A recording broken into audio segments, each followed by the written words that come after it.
Chers amis, c'est toujours un grand plaisir pour moi vraiment de partager cette parole avec vous. Et je crois aussi c'est un plaisir pour vous d'écouter cette parole qui redonne sens et qui donne aussi la vie. Aujourd'hui, nous allons méditer l'évangile de Jésus-Christ selon Saint Jean au chapitre 2, versets 1 à 11. C'est le deuxième dimanche du temps ordinaire, année C. Pour mieux saisir l'enseignement de ces textes, nous avons opté de rester dans le contexte du texte. C'est-à-dire, nous n'avons pas voulu sortir du texte, rester dans le contexte. Il s'agit d'un mariage à Cana de Galilée, au cours duquel Marie, la mère de Dieu, a été invitée. Jésus également et ses disciples. Qu'est-ce qui s'est passé au cours de ce mariage? Pendant la grande fête, pendant que les gens étaient en train de fêter, de danser, de jouir de la fête, il arriva que le vin manqua. Il semble que chez le Juif, à l'époque, la fête du mariage pourrait durer jusqu'à une semaine. Donc, il faut prévoir à boire et à manger pour les invités. Chez le Juif, le vin n'est pas d'usage quotidien. C'est la boisson de la fête. Il réjouit le cœur de l'homme. C'est-à-dire que quand vous voyez le vin sur la table chez le Juif, c'est signe de fête, c'est signe de joie. En effet, le vin était justement ce symbole, ce signe qui manifeste la joie.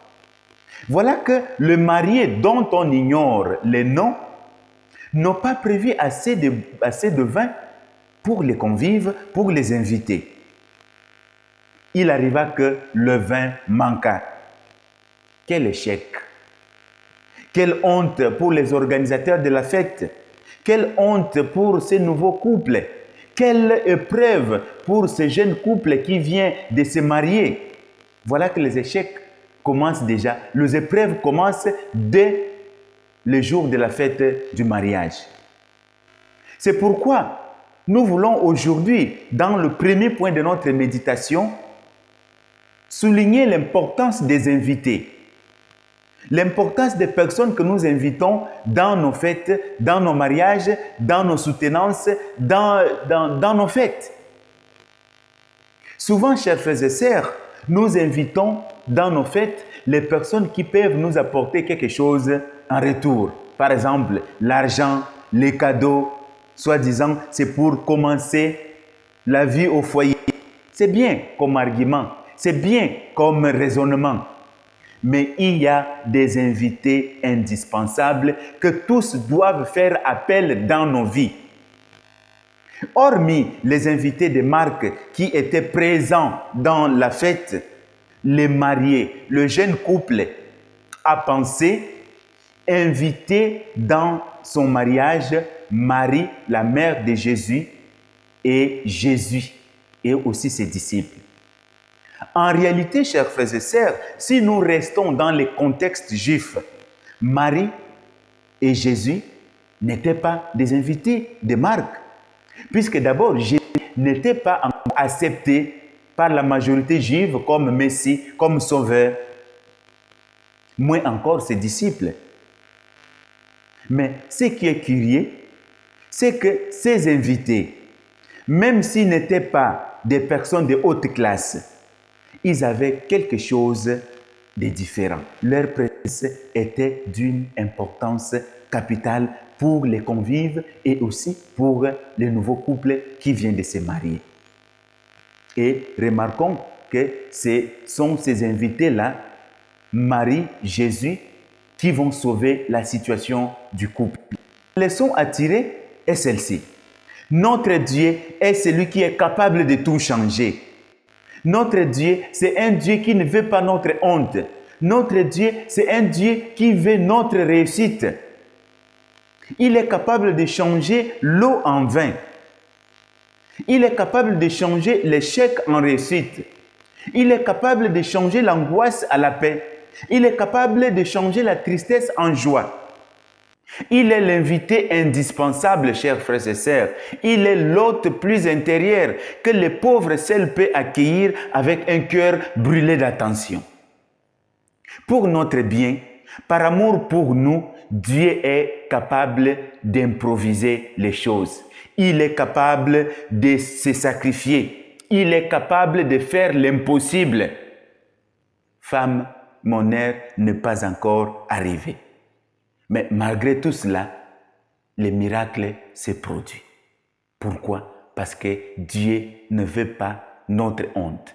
Dieu ne veut pas notre échec. Dieu veut notre réussite. Dieu veut que nous puissions être dans la joie et qu'il n'y a pas quelqu'un qui peut nous enlever notre joie pendant que l'époux est avec nous, pendant que le Christ Jésus est avec nous. C'est pourquoi, chers frères et sœurs, retenez ceci bien, même dans votre vie de couple, tenez à inviter Jésus et Marie toujours dans votre maison. Dans votre vie de prière, n'oubliez pas Marie, n'oubliez pas Jésus. Pourquoi? Parce que quand le vin d'amour commencera à diminuer dans votre vase, lui et sa mère seront à vos côtés pour vous tirer de la honte. La vie des couples a besoin des ingrédients pour que ces couples tiennent solidement. Pour cela, le premier ingrédient qu'un couple doit chercher à mettre dans sa maison, c'est la prière. De temps en temps, chers frères et sœurs, chère maman, cher papa, il faut inviter dans votre couple Jésus et Marie.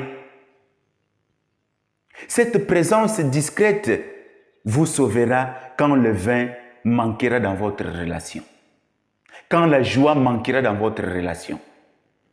Deuxième point de notre méditation, chers frères et sœurs, nous voulons concentrer notre attention sur Marie. Remarquons ces petits détails très importants à ne pas négliger. Quand le vin manqua, qui a remarqué le premier qu'il n'y avait pas de vin? C'est Marie. C'est Marie qui a constaté et qui a informé à son fils Jésus en disant « Ils n'ont plus de vin. Ils n'ont plus de vin. » Marie est une mère attentive, capable de percevoir le besoin de ses enfants. C'est pourquoi il ne faut pas négliger l'intercession de la très sainte Vierge Marie dans vos prières de tous les jours, dans votre prière de couple. C'est important. Voilà qu'il y avait beaucoup de convives, il y avait beaucoup d'invités, mais personne n'a remarqué qu'il y avait le manque de vin. Mais il n'y a que Marie qui a remarqué, parce qu'elle est capable de déchiffrer, elle est capable de voir ce que les autres ne voient pas. Je termine cette méditation par une invitation pressante pour nos mamans. Femme, sois dans ta maison comme Marie, délicate, discrète, mais toujours clairvoyante et apte à remarquer ce qui manque dans ta maison. Femme, construis ta maison dans tous les sens. D'abord spirituellement, matériellement et affectivement. Ton mari a besoin de ton affection, de ton amour. Car la solidité d'une maison, la solidité d'un couple dépend aussi, je dis bien aussi, de la qualité de la femme qui habite cette maison, qui habite ces couples.